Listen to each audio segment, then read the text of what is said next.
Join कर लेते तो फिर बेटर रहना था।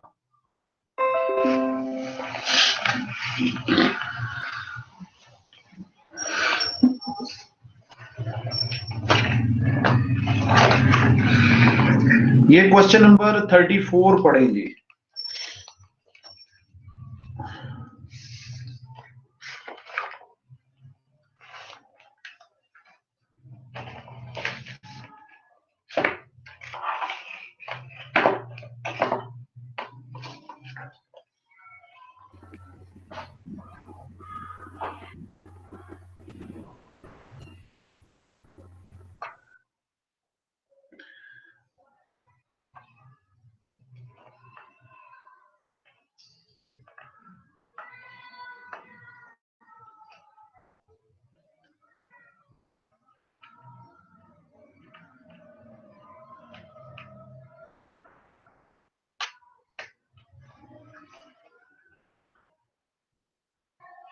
दी गई है, एक है ये ए है और दूसरी जो है वो बी है।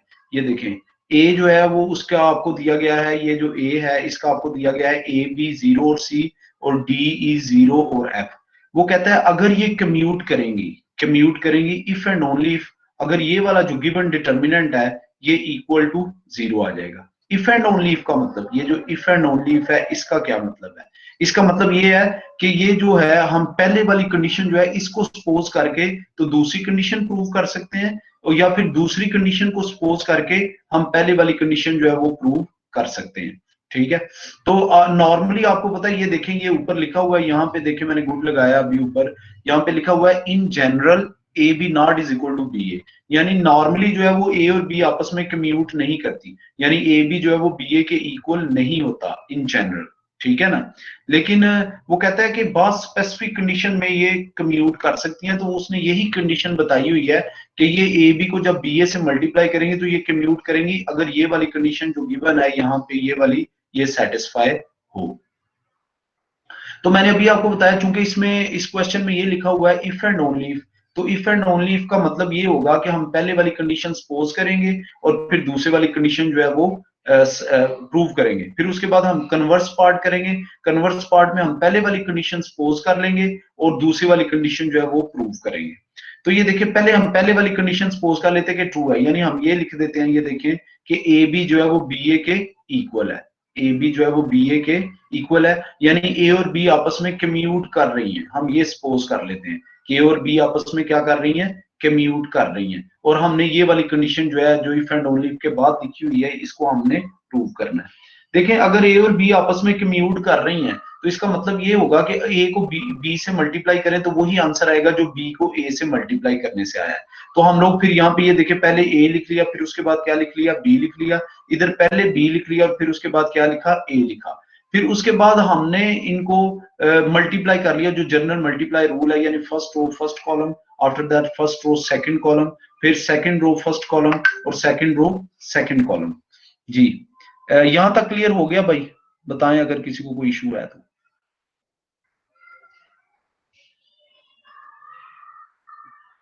जी भाई यहां तक क्लियर है? जी सर। जी सर। अब देखिए अब हमने इनको सिंपल मल्टीप्लाई किया है, तो पहली एंटिटी इधर की आ जाएगी ए डी, दूसरी एंटिटी आ जाएगी ए ई प्लस बी एफ, तीसरी एंटिटी 0 आ जाएगी, आप मल्टीप्लाई करके देख लें, सिंपल मल्टीप्लीकेशन है, और चौथी एंटिटी इसकी आ जाएगी सी एफ। राइट साइड पे देखिए पहली एंटिटी जो है वो आ जाएगी A B A D sorry, दूसरी एंटिटी आ जाएगी B D plus E C, तीसरी एंटिटी 0 आ जाएगी और चौथी एंटिटी जो है वो क्या आ जाएगी, सी एफ आ जाएगी।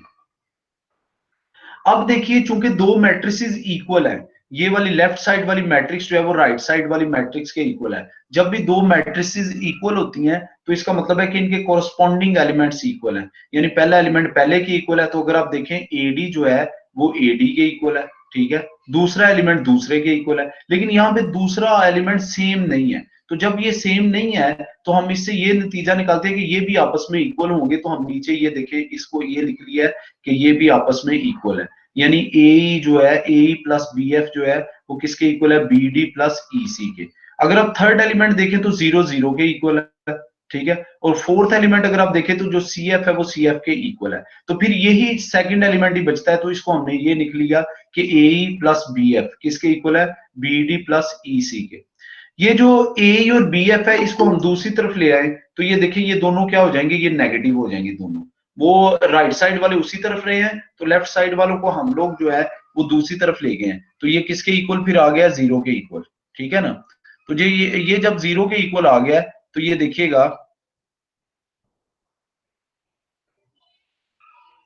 ये देखिए ये जब जीरो के इक्वल आ गया तो अब देखें, अगर आप देखें तो यहाँ पे हम लोग जो है ये पहली दो जो है टर्म्स, इनमें से बी कॉमन निकल रहा है तो हमने बी कॉमन निकाल के तो यहाँ पे क्या लिख लिया, डी माइनस एफ। जो सेकंड टू टर्म्स हैं उनमें से माइनस ई कॉमन निकल रहा है, तो जब हम माइनस ई कॉमन लेंगे तो अंदर क्या रह जाएगा, ए माइनस सी।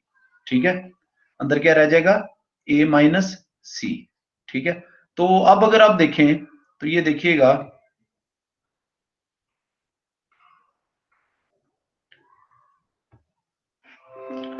ये जो लिखा हुआ है B into D minus F minus E into C minus A minus C, तो इसको हम ये इस तरह से लिख सकते हैं डिटर्मिनेंट की फॉर्म में। ये देखें, क्योंकि इस डिटर्मिनेंट को अगर मैं एक्सपैंड करूं ना, ये जो डिटर्मिनेंट है ये देखें, इसको जब मैं एक्सपैंड करूं तो क्या आ जाएगा, यही आ जाएगा ना, B into D minus F दरमियान में minus E into A minus C, यही आ जाएगा ना। इसका मतलब है ये जो ऊपर वाली चीज थी इसको मैं ऐसे लिख सकता हूं डिटर्मिनेंट की फॉर्म में, तो यही हमने प्रूव करना था। यानी हमने ये सपोज कर लिया था कि अगर ए और बी आपस में कम्यूट करें तो फिर ये डिटर्मिनेंट वाली प्रॉपर्टी जो है ये सेटिस्फाई होगी।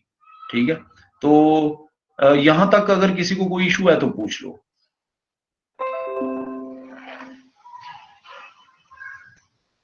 जी भाई, यहां तक क्लियर है सबको? Yes sir. Yes sir. अब बेटा अगर आप देखो आगे, नेक्स्ट देखो अगर आप लोग, तो वहां पे ये लिखा हुआ है कि कन्वर्स पार्ट इसका प्रूव करना है। चूंकि इफ एंड ओनली इफ है तो इफ एंड ओनली इफ में हम पहले ये सपोज कर लेते हैं कि फर्स्ट पार्ट जो है वो ट्रू है और उससे हम सेकंड पार्ट प्रूव करते हैं, और फिर हम सेकंड पार्ट को सपोज कर लेते हैं ट्रू है और उससे फर्स्ट पार्ट जो है वो प्रूव करते हैं। यानी हमने ये सपोज कर लिया कि ये वाला डिटर्मिनेंट जो है, ये वाला डिटर्मिनेंट देखिए ये इक्वल टू जीरो है, और इससे हमने ये प्रूव करना है कि ये जो ऊपर ए और बी मैट्रिसेस हैं ये आपस में कम्यूट करेंगे। आपने कुछ भी नहीं करना, जो जो स्टेप आपने पीछे किए हैं ना पिछले वाले में, उनको रिवर्स में करते जाना है। ये अगर जीरो है तो अगर आप ऊपर देखें तो इसको हम इस तरह से लिख सकते हैं, पिछले स्टेप की फॉर्म में ये वाला लिख लिया। अब इससे पिछला स्टेप आप आ जाए, ये वाला हम इससे इससे ये लिख सकते हैं, इससे पिछला स्टेप आ जाए तो उससे हम ये वाला लिख सकते हैं। अब इसका मतलब है कि हम दो मैट्रिसेस को ऐसे लिख सकते हैं नीचे, उनकी बाकी एंटिटीज तो पहले ही इक्वल है, बाकी एंटिटीज पहले ही इक्वल है, सिर्फ ये वाली इक्वल नहीं थी, तो हम इसका मतलब है ये वाली, चूंकि यहाँ पे हमें पता चल गया इक्वल है, ये देखिए यहाँ पे, तो हमने एक तरफ ये वाली लिख दिया और दूसरी तरफ ये वाली लिख दी है। तो अब ये देखें ये आपस में मैट्रिसेस आ गई, तो ये बेसिकली ये वाली लेफ्ट वाली मैट्रिक्स जो है इसका प्रोडक्ट है और राइट वाली मैट्रिक्स इसका प्रोडक्ट है। इसका मतलब है ए और बी आपस में क्या कर गए हैं, कम्यूट कर गए हैं। ये सिर्फ हमने एक रिवर्स प्रोसेस किया है, जो हमने ऊपर किया था उसका रिवर्स प्रोसेस से कन्वर्सली हमने ये प्रूव कर दिया है। किसी को कहीं पे कोई इशू है तो पूछ लो।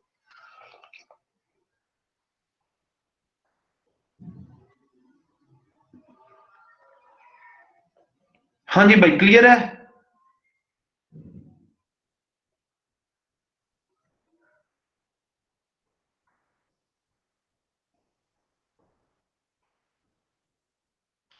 हाँ जी बताएं जी, क्लियर है? Yes sir. क्लियर है। चले आगे नेक्स्ट, जो आपके फर्स्ट पार्ट वालों ने क्वेश्चन किया है वो ये क्वेश्चन नंबर 4 किया। वो कहते हैं सर कोई सा भी इसमें करा दें कि इसके माइनर और जो है वो को फैक्टर्स कैसे कैलकुलेट करेंगे। ठीक है ना। तो माइनर और को फैक्टर आपको पहले ही बताया था कि किस तरह से कैलकुलेट करने हैं, तो ये उन्होंने क्वेश्चन नंबर 4 जो है ये कहा था कर दे। तो ये देखें क्वेश्चन नंबर 4 जो है इसको चले मैं दोबारा लिख देता हूं ताकि आपको क्लियर हो जाए। तो ये क्योंकि यहाँ पे एक मिनट 2 3 और -1 है ना,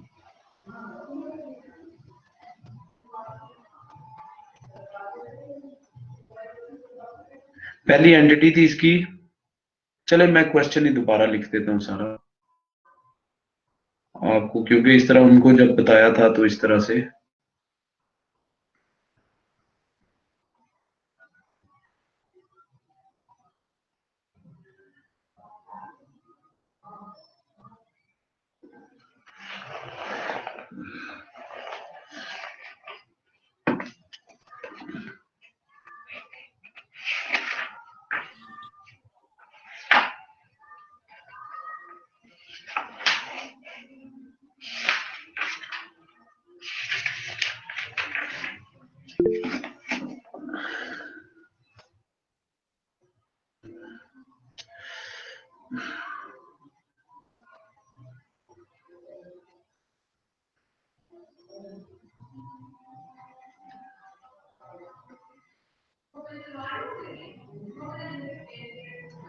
ये देखें, ये है 2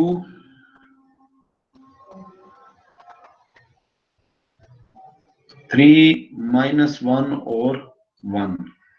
दूसरा है हमारे पास यहाँ पे -3 2 0 और 3। तीसरा है हमारे पास 3 -2 1 और 0। चौथा है हमारे पास 3 -2 1 और 4। देखिए, हमने जो माइनर कैलकुलेट करना है वो इसका, अगर पहला पार्ट अगर आप देखें तो ये इसका माइनर है M32 और C32, ये हमने कैलकुलेट करने हैं। अब आप एक जेन में रखिए, आपको पता है ये पहली एंटिटी जो है वो बेसिकली क्या होती है, 1 1 होती है। दूसरी एंटिटी क्या होती है, 1 2 होती है। तीसरी एंटिटी क्या होती है, 1 3 होती है। चौथी एंटिटी क्या होती है, 1 4 होती है। और ये जो है इसकी, ये देखिए, ये वाली एंटिटी जो होती है आपको पता क्या होती है, A21 होती है। और ये वाली क्या होगी, A22 होगी। पता चल गया ना इसका ये कैसे होती है, A23 और A24। ये एंटिटी देखिए, ये होती है A31 A32 और A33 और A34। अब अगर आप देखिए तो हमने किसका फाइंड करना है, 32 का। तो ये वाली एंटिटी जो है, ये वाली, ये A32 है। ये देखिए, जिसका भी हमने फाइंड करना होता है हम उससे रेलिवेंट कॉलम और रो को, उससे रेलिवेंट कॉलम और रो को छोड़ देते हैं, बाकी का क्या ले लेते हैं, डिटर्मिनेंट। जो बाकी बचेगा, देखिए पहली जो रो है उसमें बचता है 2 -1 और 1। दूसरी रो में बचता है -3 0 और 3। और जो तीसरी रो है वो वैसे ही छोड़ देनी है। और चौथी रो में बचता है 3 1 और 4। आगे ये फाइंड करने के बाद माइनर में आपको पता है आगे हम इसका क्या कर लेते हैं, डिटर्मिनेंट फाइंड कर लेते हैं। तो इसका डिटर्मिनेंट आपको पता है, डिटर्मिनेंट जो है वो आप फर्स्ट रो से, फर्स्ट कॉलम से, या थर्ड रो से थर्ड कॉलम से, या सेकंड रो सेकंड कॉलम, किससे भी आप इसको एक्सपेंड कर सकते हैं। तो इसको हमने पहली रो से एक्सपेंड किया, ये देखें 2 और ये वाला आ गया। उसके बाद -1 आएगा, चूंकि वो माइनस है तो माइनस माइनस +1 हो जाएगा और ये आ जाएगा। उसके बाद 3 का भी क्या आ जाएगा, 1 आ जाएगा और ये आ जाएगा -3 -0। तो आपके पास ये जो है इसका माइनर ये आ गया। यहां तक क्लियर हुआ है, बताइएगा।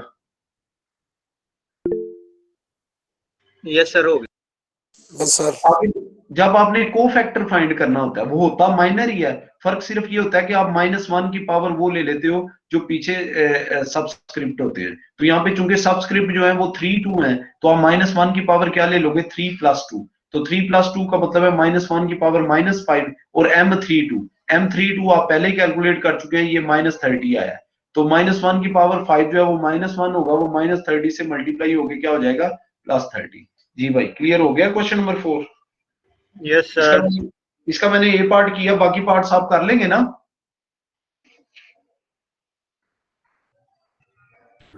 Yes sir. आगे देखिए, आगे आपके जो मॉर्निंग वाले थे उन्होंने मुझसे करवाया है क्वेश्चन नंबर 36।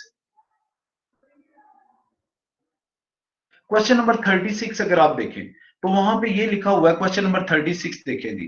क्वेश्चन नंबर 36 में ये लिखा हुआ है कि आप कोई सी भी 2x2 की मैट्रिक्स लें तो वो ये वाली प्रॉपर्टी उसकी सेटिस्फाई होगी।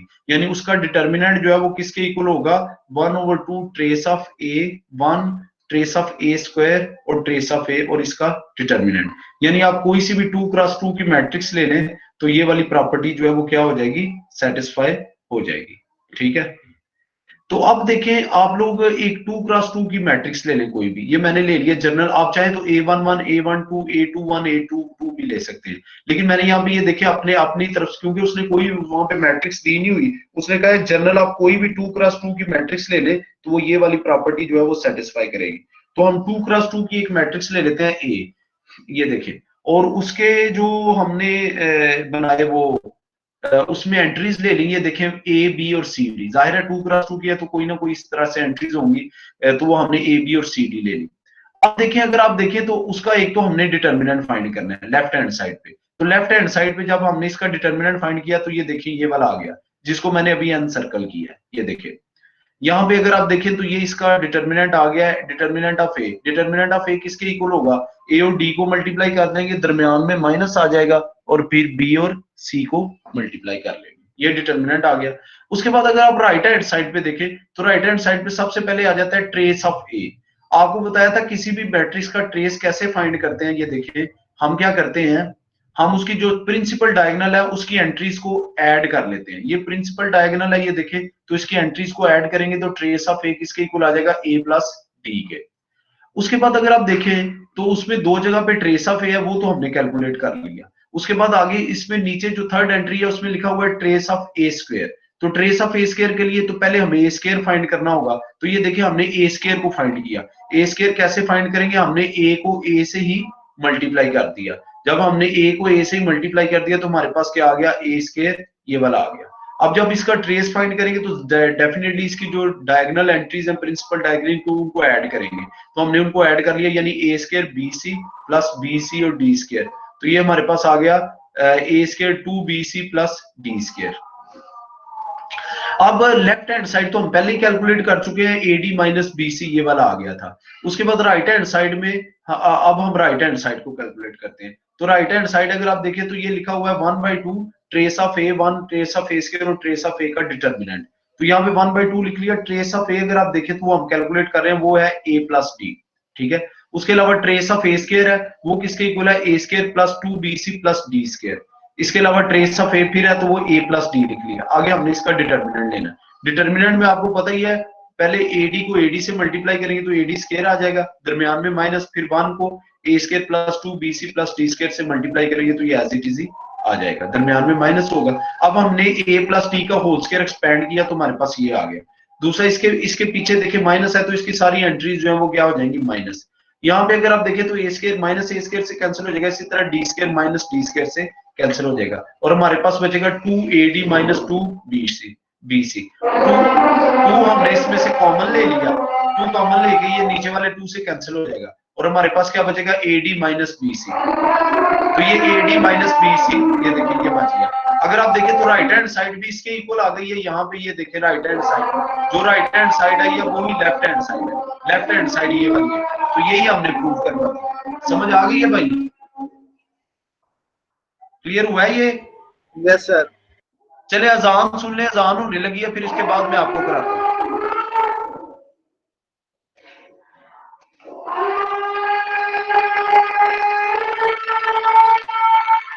35 जी सर। जी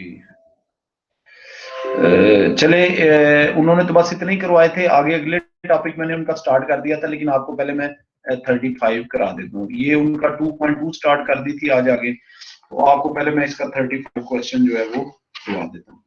35 क्वेश्चन है क्या सर? मेरे ख्याल से एमसीक्यू टाइप है, देख लें। By inception what is the relationship between the following determinant? हाँ जी, by inspection what is the relationship between the following determinant. अच्छा, ये तो वो कह रहा है कि इंस्पेक्शन से मुराद ये है कि वो कहता है कि आप ना इसको मतलब ऑरली सॉल्व कर लें, यानी कि ज़बानी ही ये सॉल्व हो जाएगा। तो ये देखें, वो कहता है कि इसमें इनमें आपस में क्या रिलेशन है, इसमें D1 और D2 ये दो डिटर्मिनेंट उसने दिए हुए हैं, तो कहता है कि इसमें इनमें आपस में क्या रिलेशन है। तो ये बेसिकली जो सेकंड डिटर्मिनेंट है ना, इसको हम ये लिख सकते हैं कि वो जो दरमियान में प्लस है ना, उसकी वजह से हम इसको आगे, हमने इसकी एक प्रॉपर्टी पढ़नी है, उसकी मदद से हम इसको दो अलग-अलग डिटर्मिनेंट में लिख सकते हैं। यानी इसका मतलब है कि D2 जो है वो D1 से ग्रेटर होगा, यानी उसमें लैम्डा साथ आ जाएगा और बाकी सारी एंटिटीज वही आएंगी, ठीक है। तो इनका रिलेशन पता है क्या बनेगा, आपको मैं बता देता हूँ कि 1 - 0, हाँ जी, दूसरे डिटर्मिनेंट में बेसिकली लैम्डा जो है वो ऐड हो जाएगा। दूसरे पहले डिटर्मिनेंट में अगर हम सिर्फ उसका, आप बेशक एक्सपेंड करके देख लीजिएगा, पहले डिटर्मिनेंट का जो आंसर आएगा उसमें लैम्डा ऐड करें तो दूसरा डिटर्मिनेंट बन जाएगा। आप दोनों को एक्सपेंड कर लें तो आप एंड पे आंसर देखिएगा कि पहले डिटर्मिनेंट में आप लैम्डा ऐड करें तो आपके पास जो है वो दूसरा डिटर्मिनेंट जो है वो बन जाएगा, सिर्फ लैम्डा ऐड करने से। यानी होल डिटर्मिनेंट में आपने लैम्डा ऐड करना है तो उससे आपके पास दूसरा डिटर्मिनेंट जो है वो बन जाएगा। ठीक है, क्लियर हो गया? ये आगे आपने एक प्रॉपर्टी पढ़नी है, फिर उस वक्त भी अगर आप चाहें तो ये मुझसे क्वेश्चन बेशक दोबारा करवा लीजिएगा। जी ठीक है सर, थैंक यू। ठीक है ना, वो प्रॉपर्टी देख के आपको पता चल जाएगा। आगे और तो नहीं कोई इसका इस एक्सरसाइज का कोई और तो क्वेश्चन नहीं कराऊंगा।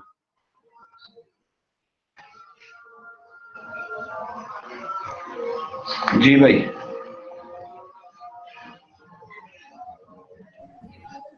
नो सर, मैंने तो नहीं करवाना। किसी और ने बेटा कोई और क्वेश्चन करवाना, नहीं तो अगली एक्सरसाइज हम लोग स्टार्ट करें। सर 2.2 पे चले। चलें जी आगे। आगे देखिए 2.2 पे अगर आप देखें तो पहले आपके पास थ्योरम आएंगे, तो वो थ्योरम बेसिकली प्रॉपर्टीज हैं जो आपने एफएससी में भी पढ़ी हुई हैं। तो वो ये बुक पे अगर आप देखें तो पहले सबसे पहले जो पहला थ्योरम आएगा वो पहली प्रॉपर्टी यहाँ पे लिखी हुई है। तो मैंने वो प्रॉपर्टीज यहाँ पे लिख दी है, वो प्रॉपर्टीज ऑफ डिटर्मिनेंट्स है और यहाँ पे डिफरेंट थ्योरम्स के नाम से वो लिखी हुई है आपकी बुक पे। ठीक है ना, पहली देखें, वो कहता है कि अगर किसी भी मैट्रिक्स के अंदर, जाहिर है याद रखिए, फिर मैं आपको बता देता हूं कि हम लोग हमेशा ये पेज नंबर 133 है, हम लोग हमेशा जो है वो स्केयर मैट्रिक्स का डिटर्मिनेंट लेते हैं। हम हमेशा स्केयर मैट्रिक्स का डिटर्मिनेंट लेते हैं। तो पहली प्रॉपर्टी ये है कि अगर किसी मैट्रिक्स के अंदर पूरी एक रो जीरो हो या पूरा एक कॉलम जीरो हो, पूरी एक रो जीरो हो या पूरा एक कॉलम जीरो हो, तो उसका डिटर्मिनेंट हमेशा क्या होगा? जीरो होगा। यही लिखा हुआ है, determinant of A is equal to zero if A has whole row और कॉलम इक्वल टू जीरो। यानी अगर किसी मैट्रिक्स की पूरी एक रो या पूरा एक कॉलम जीरो हो तो उसका डिटर्मिनेंट का आंसर हमेशा क्या आएगा? जीरो आएगा।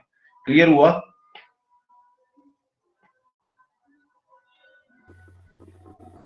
Yes sir.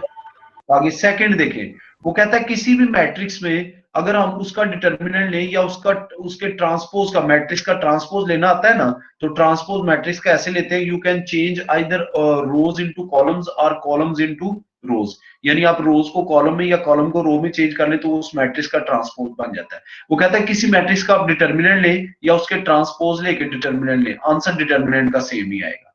ठीक है, चाहे आप ओरिजिनल मैट्रिक्स का डिटर्मिनेंट ले लें या ट्रांसपोज लेने के बाद डिटर्मिनेंट ले लें, आंसर हमेशा क्या आएगा? सेम आएगा। ये सेकंड प्रॉपर्टी है। थर्ड प्रॉपर्टी ये है कि अगर आप किसी भी मैट्रिक्स, स्क्वायर मैट्रिक्स को मल्टीप्लाई करें उसकी किसी एक रो या किसी एक कॉलम को किसी भी नंबर से, तो वो उसके होल डिटर्मिनेंट से मल्टीप्लाई हो जाएगा।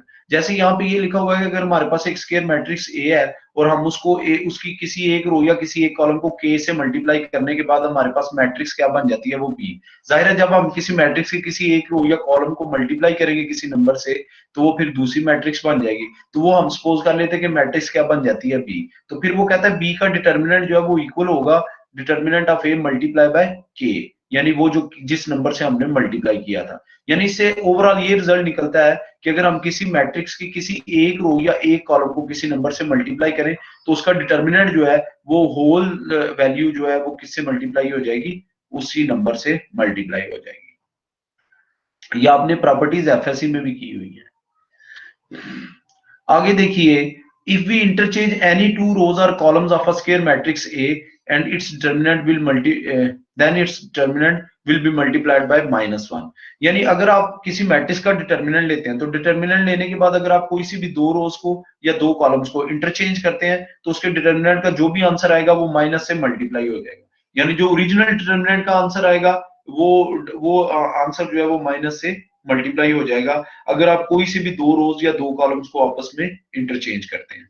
ठीक है, अच्छा थर्ड है हमारे आगे फिफ्थ है हमारे पास, if we multiply any row और column by a number and add it to another. ये आपको पता है आपने जो तीन रो ऑपरेशन किए थे उनमें से एक रो ऑपरेशन ये था कि आप किसी भी रो को किसी नंबर से मल्टीप्लाई करके किसी और रो में ऐड कर सकते हैं। इसी तरीके से आप अगर डिटर्मिनेंट के अंदर किसी एक रो या किसी एक कॉलम को किसी नंबर से मल्टीप्लाई करके किसी और रो या किसी और कॉलम में ऐड करते हैं तो उससे डिटर्मिनेंट का रिजल्ट जो है वो अनचेंज रहेगा, यानी उसका आंसर वापस वही आ जाएगा जो ओरिजिनल आंसर होगा, यानी उससे आंसर पे कोई फर्क नहीं पड़ेगा। तो ये डिटर्मिनेंट की प्रॉपर्टीज थी। मेरे यहाँ पे ना, हमारे यहाँ पे लाइट गई हुई है, मैंने बटन भी ऑन किया लेकिन अभी तक लाइट नहीं आई। तो मेरे जो लैपटॉप है उसके ऊपर वो लग गया है बैटरी का निशान के बैटरी खत्म होने वाली है। ठीक है, तो ये किसी वक्त भी बंद हो जाना है। ठीक है, तो आप ये ज़हन में रखिएगा, मीटिंग किसी वक्त भी एकदम से ऑफ हो जानी है। ठीक है, ठीक है तो सर। आप अगर मीटिंग ऑफ हुई तो फिर आप लोग लीव कर जाइएगा। ठीक है। अच्छा, इनमें से किसी प्रॉपर्टी में किसी को कोई इशू है तो पूछ लो। No sir. क्लियर है ना सबको? ये पहले भी आपने किया, इनसे रेलेवेंट जब क्वेश्चन करेंगे तो आपको पता चल जाएगा। आगे देखिए, एक्सरसाइज जो 2.2 है उसके क्वेश्चन नंबर 1 से लेकर 30 तक आपने करने हैं। 1 से लेकर 30 तक करने हैं। क्वेश्चन नंबर 9 उन्होंने बच्चों ने करवाया था। 2.1 की कितने करने हैं सर? 2.1 2.1 के आपको लास्ट टाइम बताया था 36 तक करने हैं 1 से लेकर। Okay sir. ठीक है, तो 2.2 जो है इसके क्वेश्चन नंबर 1 से लेकर 30 तक करने हैं। तो आप पहले पहले क्वेश्चन से देखना शुरू कर दें। आपने जो जो क्वेश्चन करवाना है करवा लें। उन्होंने क्वेश्चन नंबर 9 ही करवाया था तो टाइम उनका ओवर हो गया था। तो फिर उसके बाद जो है वो हमने वो बाकी फिर क्वेश्चन जाहिर है आप नेक्स्ट टाइम हम मंडे को करेंगे। तो आपका भी ऐसे ही है, आपने अगर ये क्वेश्चन करा, मुझे नहीं उम्मीद कि ये क्वेश्चन करते करते हमारा लैपटॉप जो है वो साथ दे, लेकिन अल्लाह करे लाइट आ गई तो फिर तो चलता रहेगा। अगर लाइट ना आई तो इसने ऑफ हो जाना है। तो आप बहरहाल ये क्वेश्चन पहले देख लें। आप पहले पहले क्वेश्चन नंबर 9 उन्होंने मुझसे करवाया था, लेकिन पहले 8 वो कह रहे थे सर हम लोग हमें मतलब स्टार्ट वाले पता है, कर लेंगे हम लोग। लेकिन आप लोग देख लें, पहले क्वेश्चन से देखना शुरू कर दें अगर आप लोगों ने कोई करवाने हैं। Sir excuse me sir. जी बेटा। सर आपके पास इसका सोल्यूशन नहीं है पास? तो ये सोल्यूशन नहीं करके दे रहा आप लोगों को? अरे वो तो आप करके दे रहे हैं, लेकिन सर आपके पास अलग से सोल्यूशन नहीं है इसका? भाई मैं इसी तरह लाइव ही कराता हूँ बच्चों को, कॉलेज में ही, यूनिवर्सिटी में ही, जहाँ पे भी कराना होता है। तो वो फिर बच्चे रेलिवेंट क्वेश्चन सारे करवा देता हूँ, तो फिर तो बाकी तो सेम होते हैं, वो बच्चे खुद ही कर लेते हैं। मतलब अगर आपको एक डिटर्मिनेंट एक्सपैंड करना आ गया तो बाकी डिटर्मिनेंट उस तरह के आप एक्सपैंड नहीं कर पाओगे, डिजिट्स ही चेंज हुए होते हैं। सर जी एरो मेथड बताएं, एरो टेक्निक बता दें बस। वो इसके अंदर एरो टेक्निक के आगे है। इसके अंदर ही है सर, 2.2 है। अच्छा, जो एरो टेक्निक है ना वो सिर्फ 3x3 वाले डिटर्मिनेंट पे वैलिड है। 3x3 वाला डिटर्मिनेंट जो है ना, यानी जो 3x3 मैट्रिक्स का डिटर्मिनेंट है सिर्फ उस पे वैलिड है, वो बाकी और किसी पे वैलिड नहीं है। तो पहले आप दूसरे क्वेश्चन कर रहे हैं। एरो टेक्निक बड़ी आसान है, सीधी सीधी है। Okay sir. वो भी आपको करा देता हूँ बेटा, लेकिन आप पहले ये क्वेश्चन तो कर लेना जो कर रहे हैं, पहले स्टार्ट से तो करें ना शुरू। सर जी 1 से लेकर 4 तक हो जाएंगे, ये 5 6 7 8 ये कैसे करना है एक मतलब बता दें। फाइंड द, एक मिनट यार यहाँ है अभी अंधेरा हो रहा। Find the determinant of the given elementary matrix by inspection. अच्छा, ये एलिमेंट्री मैट्रिक्स क्या होती है कौन बताएगा? आपको बताया था ना एलिमेंट्री मैट्रिक्स क्या होती है। सर जी जिसके ऊपर ऐसी मैट्रिक्स जिसके ऊपर एक रो ऑपरेशन हो। हाँ जी, ऐसी मैट्रिक्स नहीं, ऐसी आइडेंटिटी। जी बिल्कुल सही कहा आपने। आइडेंटिटी मैट्रिक्स पे अगर एक सिंगल रो ऑपरेशन हुआ हो तो उसको हम एलिमेंट्री मैट्रिक्स कहते हैं। तो अब देखिए, याद रखिएगा ये भी एक पीछे थ्योरम है, तो वो वैसे प्रॉपर्टीज में ही आ जाता है, तो चूंकि वो कवर हो गया था इसलिए मैंने लैदा से नहीं बताया। अब अगर एलिमेंट्री मैट्रिक्स जो है, अब याद रखिएगा आइडेंटिटी मैट्रिक्स जो होती है उसका डिटर्मिनेंट हमेशा 1 आता है, ये बात याद रखनी है। यानी जो भी आइडेंटिटी मैट्रिक्स होती है जब आप उसका डिटर्मिनेंट लेंगे तो वो हमेशा क्या आएगा? 1 आएगा। ये चीजें याद रख लेनी है। कोई भी आइडेंटिटी मैट्रिक्स हो 2x2, 3x3, 4x4 की, उसका डिटर्मिनेंट हमेशा क्या आता है? 1 आता है। मैंने इसके अलावा आपको ये भी बताया था अगर अपर ट्राइंगुलर मैट्रिक्स हो या लोअर ट्राइंगुलर मैट्रिक्स हो तो उसका जब हम डिटर्मिनेंट लेते हैं तो वो जो डायगोनल एंट्रीज है उनको डायरेक्टली मल्टीप्लाई करने से उनका डिटर्मिनेंट का आंसर आ जाता है। इसी तरीके से जो डायगोनल मैट्रिक्स है उसका भी आपको बताया था जब हम डिटर्मिनेंट लेते हैं तो जो प्रिंसिपल डायगोनल की एंट्रीज है उनको मल्टीप्लाई करें तो आपके पास आंसर आ जाता है डिटर्मिनेंट का। ठीक है, ये मैंने पिछली एक्सरसाइज में आपको बता चुका हूँ, पिछले चैप्टर में। ठीक है, तो अब देखिए आपने एलिमेंट्री मैट्रिक्स 3 तरीकों से बनती है, या तो 2 रोज इंटरचेंज हुई होंगी या फिर क्या होगा आपको बताया ना, सिर्फ 3 रो ऑपरेशन आपको बताए हैं। तो जब एलिमेंट्री मैट्रिक्स जब भी बनी है उन तीनों में से कोई एक ऑपरेशन हुआ होना है। तो अगर तो ये ऑपरेशन हुआ हो कि 2 रोज इंटरचेंज हुई हो तो फिर उसके डिटर्मिनेंट का आंसर हमेशा -1 आएगा। क्योंकि आइडेंटिटी मैट्रिक्स का डिटर्मिनेंट जो है वो 1 आता है। तो जो आपने पीछे भी प्रॉपर्टी पढ़ी है कि कोई सी भी दो रोज को इंटरचेंज करें तो आपके पास जो है वो आंसर, जो भी डिटर्मिनेंट का आंसर आता है वो -1 से मल्टीप्लाई हो जाता है। तो इसका मतलब है कि अगर एलिमेंट्री मैट्रिक्स इस तरह से बनी हो, कोई सी भी दो रोज आपस में इंटरचेंज हुई हो, तो फिर उसका डिटर्मिनेंट का आंसर हमेशा जो भी आंसर आना होगा वो किससे मल्टीप्लाई हो जाएगा, -1 से। यानी चूंकि ये एलिमेंट्री आइडेंटिटी मैट्रिक्स होती है तो फिर उसका आंसर हमेशा -1 आएगा। सेकंड ये है कि अगर आप दूसरा रो ऑपरेशन ये है कि किसी भी रो से कोई नंबर मल्टीप्लाई हुआ हो तो फिर एलिमेंट्री मैट्रिक्स बनी होगी। तो जब किसी नंबर जो नंबर भी मल्टीप्लाई हुआ होगा, जो नंबर भी मल्टीप्लाई हुआ होगा तो वो ही उसका डिटर्मिनेंट से भी मल्टीप्लाई हो जाएगा। क्योंकि अभी आपने ऊपर पढ़ी है प्रॉपर्टी कि डिटर्मिनेंट में क्या होता है कि अगर आप किसी रो को किसी नंबर से मल्टीप्लाई करें तो होल डिटर्मिनेंट का आंसर जो है वो उसी नंबर से मल्टीप्लाई हो जाता है। तो उस सूरत में जाहिर है आइडेंटिटी मैट्रिक्स जो है उसका डिटर्मिनेंट 1 आना है, तो उससे जो नंबर भी मल्टीप्लाई होगा वही नंबर उसका आंसर आ जाएगा। थर्ड ये है कि आप किसी थर्ड रो ऑपरेशन ये था कि आप किसी रो को किसी नंबर से मल्टीप्लाई करके किसी और रो में ऐड कर दें। तो जब आप इस सूरत में ऐसे करेंगे कि किसी रो को किसी नंबर से मल्टीप्लाई करके किसी और रो में ऐड करेंगे तो उस सूरत में ये होगा कि आपने पीछे पढ़ा कि वो डिटर्मिनेंट जो है वो अनचेंज रहेगा। ये लास्ट प्रॉपर्टी मैंने आपको कराई थी। तो उस सूरत में फिर आपका ये डिटर्मिनेंट का आंसर एलिमेंट्री मैट्रिक्स का 1 ही आएगा। तो ये मैंने आपको बता दिया। तो अब आप क्वेश्चन नंबर अगर 5 देखें तो ये वाली एलिमेंट्री मैट्रिक्स इस तरह से बनी है कि रो नंबर 3 जो है वो -5 से मल्टीप्लाई हुई है। तो इसका मतलब है कि इसका डिटर्मिनेंट का आंसर भी -5 ही आएगा। अगर 6 क्वेश्चन देखें तो उसकी जो एलिमेंट्री मैट्रिक्स है वो ऐसे है कि हमने रो नंबर 1 को -5 से मल्टीप्लाई करके रो नंबर 3 में ऐड कर दिया है। तो इससे कोई फर्क नहीं पड़ना, इसका डिटर्मिनेंट जो है वो 1 ही आएगा। अगर क्वेश्चन नंबर 7 देखें तो रो 2 और 3 रो जो है वो आपस में इंटरचेंज हुई है, तो इसके डिटर्मिनेंट का आंसर जो है वो -1 आएगा क्योंकि दो रोज आपस में इंटरचेंज हुई है। अगर आप क्वेश्चन नंबर 8 देखें तो उसमें जो है वो सेकंड रो जो है उसको एक नंबर माइनस पता नहीं क्या लिखा हुआ है 1/3 लिखा हुआ है, उससे मल्टीप्लाई हुआ है, तो इसके डिटर्मिनेंट का आंसर भी -1/3 आएगा। जी क्लियर हुआ? Yes sir. आगे क्वेश्चन नंबर 9 जो है वो इससे स्टार्ट हो रहा है कि इसमें वो कहता है कि डिटर्मिनेंट आपने इस तरह से फाइंड करना है, तो इसको पहले आपने कन्वर्ट करना है किसमें, एचिलोन फॉर्म में कन्वर्ट करना है। जो एचिलोन फॉर्म होती है अगर आपको याद हो तो वो बेसिकली बनती है, एचिलोन फॉर्म जो होती है वो बनती है हमारे पास अपर ट्राइंगुलर मैट्रिक्स। तो जो अपर ट्राइंगुलर मैंने अभी आपको अभी भी बताया फिर बता देता हूँ, जो चाहे अपर ट्राइंगुलर मैट्रिक्स हो या लोअर ट्राइंगुलर मैट्रिक्स हो, उसका डिटर्मिनेंट हमेशा डायगोनल एंट्रीज को मल्टीप्लाई करने से डिटर्मिनेंट का आंसर आ जाता है। तो अब ये क्वेश्चन नंबर अगर 9 देखें यहाँ पे, तो क्वेश्चन नंबर 9 जो है इसको उसका वो कहता है इसका डिटर्मिनेंट फाइंड करें, लेकिन डायरेक्ट डिटर्मिनेंट तो बड़ी आसानी से फाइंड हो जाएगा, जाहिर है 3x3 की मैट्रिक्स है। तो वो कहता है इसका डिटर्मिनेंट फाइंड करें, लेकिन आपने क्या कर किस तरह से डिटर्मिनेंट फाइंड करना है, पहले इसको एचिलोन फॉर्म में कन्वर्ट करना है। यानी एचिलोन फॉर्म का मतलब है कि इसको अपर ट्राइंगुलर मैट्रिक्स में कन्वर्ट करना है। तो ये देखें अब हमने इसका डिटर्मिनेंट अगर फाइंड करना है तो सबसे पहले हमने इसको उसका डिटर्मिनेंट फॉर्म में लिख लिया।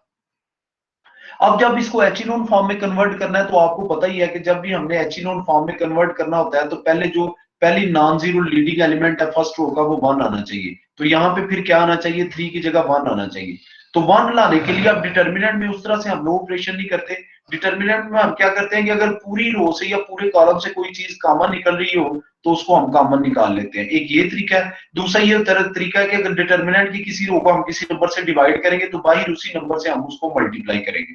तो हम ये देखें पहली रो को अगर 3 से डिवाइड करते हैं तो हम फिर बाई 3 से मल्टीप्लाई भी कर देंगे, बाई 3 से मल्टीप्लाई कर लिया और अंदर पहली रो को 3 से डिवाइड कर दिया। ये देखिए बाकी सारा अनचेंज्ड है। यहां तक क्लियर हुआ?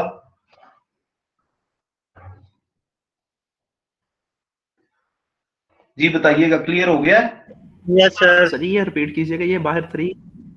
देखिए अगर आपने पहली तो बात यह है कि आपने ये जो लीडिंग एलिमेंट है ना नॉन जीरो लीडिंग एलिमेंट, इसको 1 बनाना है। तो 1 बनाने के लिए जाहिर है आपने इसको 3 से डिवाइड करेंगे तभी ये 1 बनेगा। लेकिन रूल ये है कि आपने पूरी रो को या पूरे कॉलम को 3 से डिवाइड करना है।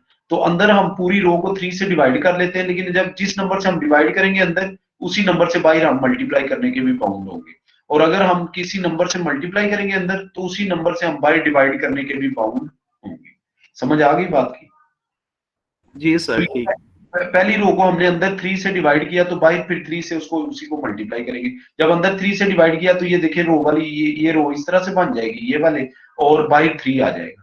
अब ये देखिए जो first non zero leading element है वो 1 आ गया। अब इसके नीचे जब एचिलोन फॉर्म बनाते हैं तो इसके नीचे क्या आने चाहिए, 0। तो इसके नीचे 0 लाने के लिए हमने ये रो ऑपरेशन किया है, ये देखिए, यानी रो जब इस तरह का रो ऑपरेशन करते हैं तो फिर डिटर्मिनेंट अनचेंज रहता है। ये लास्ट प्रॉपर्टी में लिखा हुआ है कि आप किसी नंबर को किसी रो को किसी नंबर से मल्टीप्लाई करके किसी और रो में ऐड करें तो उससे डिटर्मिनेंट पे कोई फर्क नहीं पड़ता। ये जो लास्ट प्रॉपर्टी ऊपर आपको बताई है उसमें ये चीज लिखी हुई है।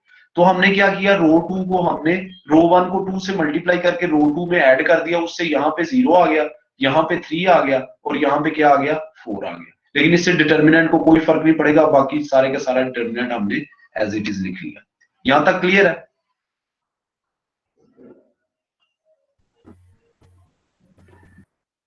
जी भाई, किसी को कोई इशू है तो पूछ ले। No sir. क्लियर है? आगे देखिए, आगे ये जो है, आगे नेक्स्ट हमारा स्टेप ये होता है कि सेकंड रो का जो नॉन जीरो लीडिंग एलिमेंट है उसको 1 बनाना है। अगर सेकंड रो का नॉन जीरो लीडिंग एलिमेंट देखें तो वो 3 है, तो इसको 1 बनाने के लिए हम क्या करेंगे, सेकंड रो को 3 से डिवाइड कर देंगे। लेकिन जब हम सेकंड रो को 3 से डिवाइड करेंगे तो बाई 3 से मल्टीप्लाई भी करना होगा।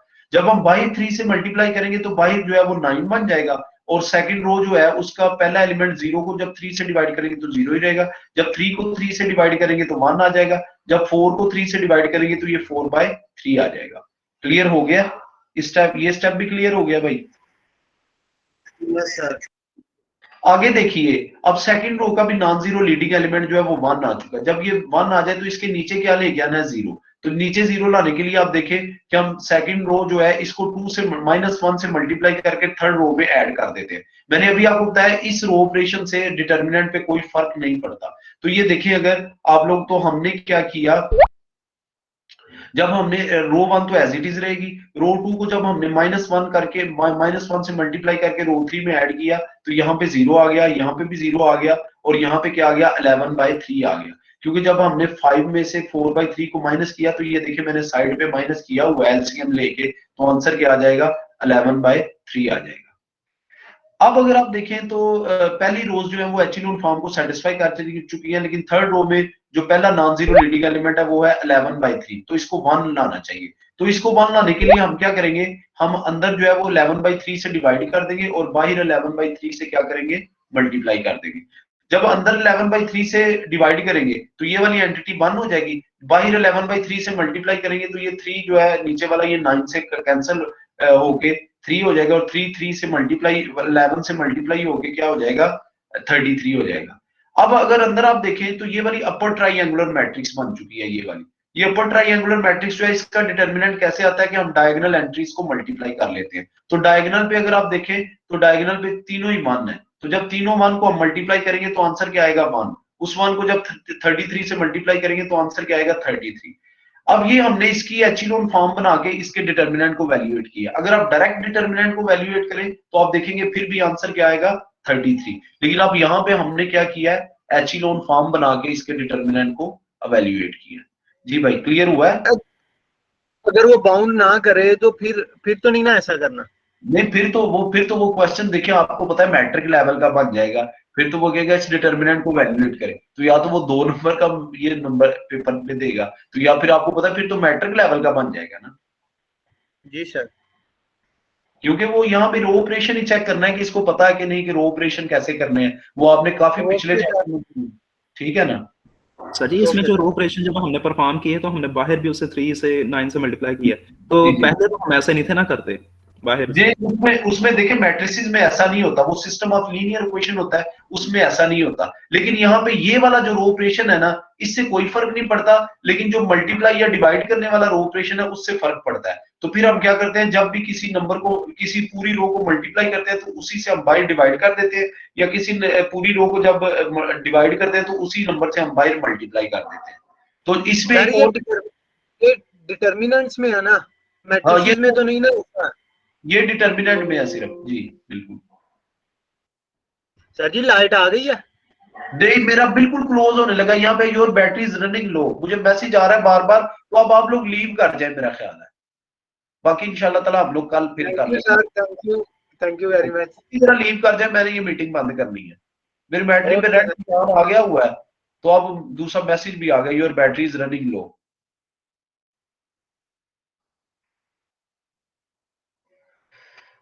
ठीक है इंशाल्लाह ताला। सीआर आप अटेंडेंस लगा लो, सीआर जीआर, ठीक है ना। तो बाकी इंशाल्लाह ताला मंडे को फिर जो है ना वो मंडे को इंशाल्लाह बाकी काम कर लेंगे, ठीक है। आप लोग जल्दी जल्दी लीव कर दें आप।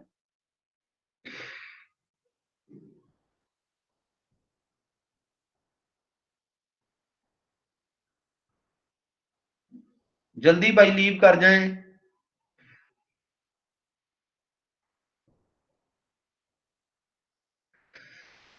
मीटिंग मैंने ऑफ करनी है, जल्दी जल्दी लीव कर जाएं आप लोग।